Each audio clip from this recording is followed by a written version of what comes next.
राज्याचे कृषी मंत्री माणिकराव कोकाटे आता आपल्या सोबत आहेत। आपण त्यांच्याशी बातचीत करणार आहोत।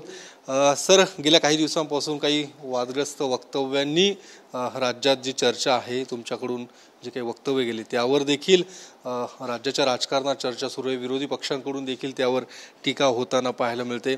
काल परवा देखील जे काही ओसाडगावचं पाटील म्हणून तुमच्याकडनं जे काही वक्तव्य आले त्यावर पक्षातील काही लोकांनी देखील अशा पद्धतीचं वक्तव्य करायला नको होतं, अशा पद्धतीचं काही लोकांचं म्हणणं आहे। तुमचं काय नेमकं यावर स्पष्टीकरण आहे? बघा, मीडिया याच्यातनं चुकीचं काहीतरी दाखवते असं माझं स्वतःचं मत आहे। माझं म्हणणं आहे की शेती ही खूप अडचणीत आलेली आहे।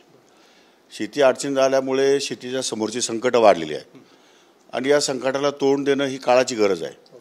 या वाईट परिस्थितीमधून आपल्याला शेतकऱ्याला उभं करणं, त्याच्या पाठीशी खंबीरपणे उभं राहणं आणि शासनाने त्यामार्फत मोठ्या प्रमाणात भांडवली गुंतवणूक करणं ही बाब काळाच्या दृष्टिकोनातून अत्यंत आवश्यक आहे। हाच मुद्दा मला त्या ठिकाणी सांगायचा होता। त्यांनी दुसराच मुद्दा या ठिकाणी धरून घेतला आणि त्याच्यानुसारच ते आपले बाजू बोलतात। तिथे पुढे माझं बोलणं दाखवलेलंच नाही आहे। त्यामुळे माझं म्हणणं असं आहे की सस्टेनेबल फार्मिंग जी आहे ती सध्याच्या काळामध्ये गरजेची आहे।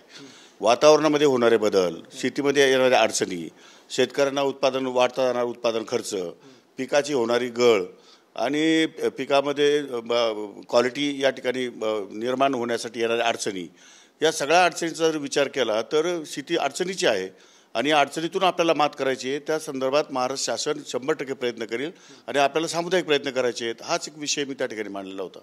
म्हणजे हे झालं मागे काही दिवस सिन्नर दौऱ्यात देखील तुम्ही अशा पद्धतीचं ढेकळांचा पंचनामा करायचा का अशा पद्धतीचं वक्तव्य आणि त्यामुळे शेतकऱ्यांशी भावना किंवा शेतकऱ्यांच्या भावना दुखावल्या असं ज्या पद्धती त्यावर एकूण नंतर टीका झाली होती, ते नेमकं काय म्हणजे अशा पद्धतीचं वक्तव्य? असं नाही आहे। मी आतापर्यंत 10 वेळा मुलाखत दिल्या आहेत। 10 वेळा मुलाखतीमध्ये मी प्रत्येक मुलाखती दरम्यान पत्रकारांना हेच सांगितलं आहे की उभ्या शेतीमध्ये जिथं जिथं नुकसान झालं आहे त्या पिकांचे पंचनामे करण्याचे आदेश आपण स्पष्टपणे दिलेले आहेत आणि त्या शेतकऱ्यांना आपण नुकसान भरपाई देणार आहोत।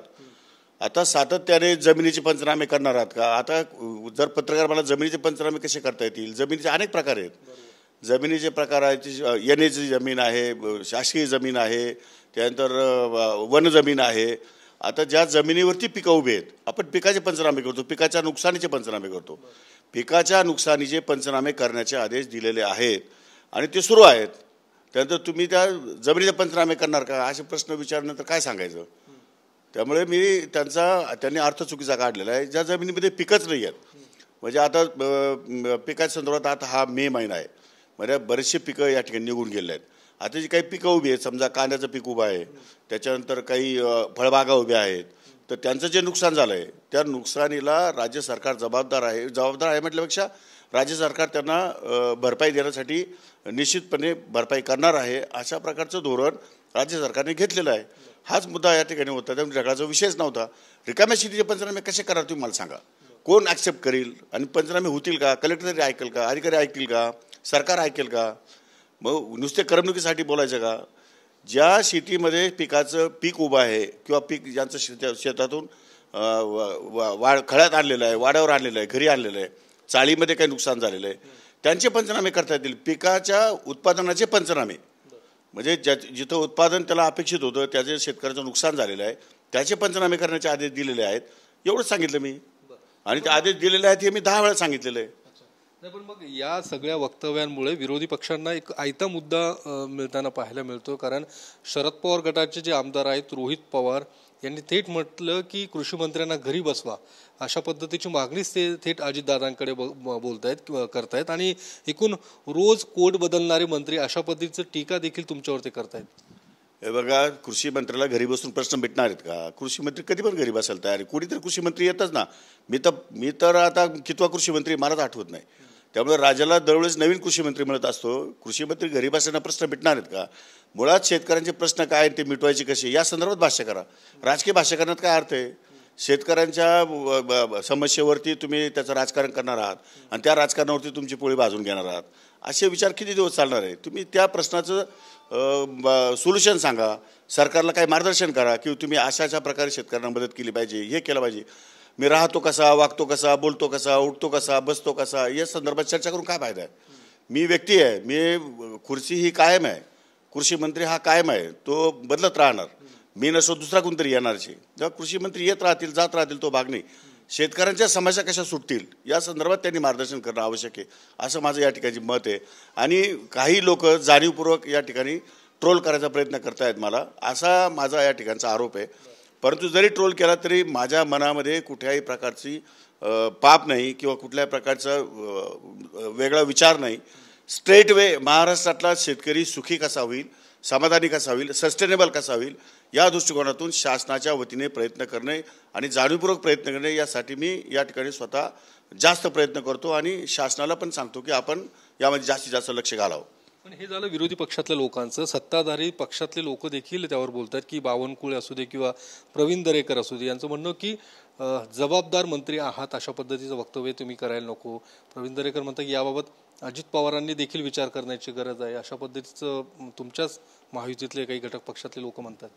नाही, त्यांचाही दोष नाही. त्यांनी जे मीडियाने दाखवलं तेच ऐकलंय ना, ते कुठं मला भेटलेत. त्यांनी मला भेटले नाही, मला विचारलं नाही का बाबा हे सगळं असं स्टेटमेंट कसं काय झालंय, कशामुळे झालंय, टी व्हीवर मीडियावर काय येतंय. त्यांनी असं मला विचारलं असतं तर मी त्याचा खुलासा केला असता. माझा जर खुलासा ऐकला असता तर मला असं वाटतं की ते अशा प्रकारचं वक्तव्य त्यांनी केलं नसतं. त्यामुळे ते पण अननोइंगली म्हणजे मीडियावर जे समोर आलं त्या समोर आल्याच्या दृष्टीने त्यांनी त्यांचं मत या ठिकाणी व्यक्त केलं असावं असं माझं मत आहे. तेव्हा त्यांनाही माहीत नाही की ॲक्च्युअली काय झालं आहे, काय अपेक्षित आहे किंवा काय माझा म्हणण्याचा अर्थ काय होता. त्यांना माहिती पडला असतं तर कदाचित त्यांनी असं वक्तव्य केलंच नसतं. तुम्हाला देखील या सगळ्या वक्तव्यानंतर, कारण हे दुसरं तिसरं वक्तव्य तुमचं कदाचित असेल, त्यावर कुठंतरी तुम्हाला रिअलाइज होतं की चुकीची वक्तव्य आपल्याकडून गेलीत असं काही? नाही, माझं हेतूच चुकीचा बोलण्याचा नाही तर मी जर हेतू माझा स्वच्छ आहे, क्लिअर आहे की शेतीच्या अवतीभोवती फिरूनच मी या ठिकाणी त्यांचे मार्ग शोधतोय. माझं इंटेन्शनच जर चांगलं आहे तर मला वाईट वाटण्याचं किंवा माझं जर तोडफोड करून शब्द जर दाखवणं जर कोणी करत असेल आणि कोणी त्याच्या पाठीमागे षड्यंत्र रचत असेल तर त्या गोष्टीमध्ये मी जास्त लक्ष घालू नये असं माझं मत आहे. तर त्याला काही लिमिटेशन आहे, त्याला मर्यादा नाही, ते कुठपर्यंत चालू शकतं. त्यामुळे त्या गोष्टीमध्ये मी फार लक्ष घालत नाही. माझं काम प्रामाणिकपणे करतो आणि 100% प्रामाणिक आहे. त्यात कुठेही तुम्हाला तसुबरी माझ्या मतांमध्ये किंवा माझ्या विचारामध्ये मतांतर जाणवणार नाही. नाही, कृषी खातं हे अतिशय संवेदनशील असं खातं आहे. मात्र तिकडे संजय राऊत म्हणतात की शिक्षा म्हणून कृषी खातं दिलं जातं, अशा पद्धतीचं त्याचं म्हणणं आहे. नाही, असं नाही आहे. शिक्षा म्हणून कृषी खातं नाही. कृषी खातं अडचणीची एक गोष्ट खरी आहे, पण ह्या अडचणीतून मार्ग काढणं फार आवश्यक आहे. कारण महाराष्ट्रातला मोठा शेतकरी वर्ग किंवा देशातला मोठा शेतकरी वर्ग हा शेतीवर अवलंबून आहे आणि त्या शेतकऱ्याला सस्टेनेबल शेती करण्यासाठी जे आपल्याला करता येईल, त्यांच्या अडचणी कशा दूर करता येतील त्या संदर्भात प्रयत्न करणं फार आवश्यक आहे. आणि मग ते करत असताना काही 4-2 लोक आपलंच स्वतःचं गाड दामटत आणि उलट्याच बाजूने काही दाखवणार असेल, लोकांपर्यंत नेणार असेल तर ते पण चुकीचं आहे. मीडियानं पण माझी विनंती आहे की बा त्यांची इमेज लोकांमध्ये कशी राहील चांगली या दृष्टिकोनातून मीडियाने पण या ठिकाणी बघावं. किंवा वारंवार अशा प्रकारच्या चुकीच्या बातम्या पसरवल्यामुळे माझी इमेज कदाचित होईल खराब किंवा कदाचित मी नसेल इथे, पण त्यातून काय तुमचा मार्ग साध्य होणार, त्यातून शेतकरी सशक्त होणार नाही. त्यामुळे शेतकरी सशक्त होईल, चांगला होईल यासाठी काही सल्लामसलत केली तर मला आवडेल. दुसरं की आता राज्यात अनेक ठिकाणी मान्सून बरसलाय, पावसाळा बऱ्याच ठिकाणी झालं, त्यामुळे शेतीचं मोठं नुकसान झाल्याचं पाहायला मिळतंय. त्याची काय नेमकी सद्यस्थिती आहे? पंचनामे कधीपर्यंत किंवा शेतकऱ्यांना कधीपर्यंत थेट मदत मिळणार आहे? अनेकांच्या घरामधलीच धान्य जे आहे ते भिजलेली आहेत, अशाही लोकांना आपण मदत करणार आहात का? काय नेमकं क्रायटेरिया असणार आहे? नाही, आता प्रश्न असा आहे की अवकाळी पावसामुळे जवळपास 30,000 हेक्टर जमीन आपलं पीक या ठिकाणी उद्ध्वस्त झालेलं आहे आणि त्याचे पंचनामे करण्याचे आदेश मी 15 दिवसापूर्वीच दिलेले आहे. परंतु तर रोज पाऊस येतो आणि रोज पावसामुळे आता एका पिकाचं 4-4, 5-5 वेळा नुकसान व्हायला लागले. त्यामुळे आता ते नुकसान तर पंचनामे फायनल झाल्याशिवाय त्यांना मदत करता येणार नाही. आता पंचनामे सुरू आहेत. पंचनामे या ठिकाणी येणार 8-10 दिवस वेळ लागेल आणि माननीय मुख्यमंत्री महोदयांनी, उपमुख्यमंत्री महोदयांनी कॅबिनेटने निर्णय घेतलेला आहे की आपल्याला शेतकऱ्यांना मदत करायची. त्यामुळे आम्हाला शेतकऱ्यांना मदत करण्याच्या बाबतीमध्ये दुमत नाही, 100% मदत करायची आहे. परंतु पाऊस कोणाच्या हातात नाही, निसर्ग कोणाच्या हातात नाही. निसर्गामध्ये होणारे जे बदल आहेत किंवा निसर्गामध्ये होणाऱ्या ज्या अवेळी पावसामुळे जे काही नुकसान होतं आहे त्याला तर सरकार म्हणून आम्हाला सामोरं जावंच लागेल. त्या शेतकऱ्यांना मदत तर करावीच लागेल, त्याच्या पाठीशी खंबीरपणे उभं राहावं लागेल आणि त्या दृष्टिकोनातून आमचे प्रयत्न सुरू आहेत. शासनाने आदेश दिलेले आहेत ऑलरेडी. मी स्वतः आदेश दिले आहेत, मुख्यमंत्र्यांनी दिले आहेत, उपमुख्यमंत्र्यांनी दिले आहेत. त्यामुळे अशा प्रकारचं शासन बघतंय फक्त आणि शासनाचं लक्ष नाही अशी कुठलीही बाब नाही. शासनाचं पूर्णपणे लक्ष आहे. काही आकडेवारी आली आहे, काही आकडेवारी अजून पंचनामे येत आहेत. त्यामुळे एकत्रितपणे हा प्रस्ताव कॅबिनेट समोर जाईल आणि आपत्ती व्यवस्थापन विभागातून त्यांना पैसे या ठिकाणी रिलीज होतील. दुसरीकडे महाराष्ट्रात तुमच्या पक्षात मोठी इन्कमिंग सुरू आहे. अनेक माजी आमदार आजी आमदार तुमच्या पक्षात येत आहेत. पण तिकडे नागालँडमध्ये तुमचे 7 आमदार अजितदादांना सोडून गेलेले आहेत. म्हणजे जे शरद पवार गटातून तुमच्याकडे आले होते ते त्यांनी तुमची साथ सोडलेली आहे, अजितदादांची साथ सोडली. मला ते त्या गोष्टीविषयी कल्पना नाही, परंतु एक गोष्ट खरी आहे की दादांचं नेतृत्व हे सर्वांनाच आवडलेलं आहे, भावतं आहे सर्वांना आणि देशामध्ये सुद्धा भावतं आहे.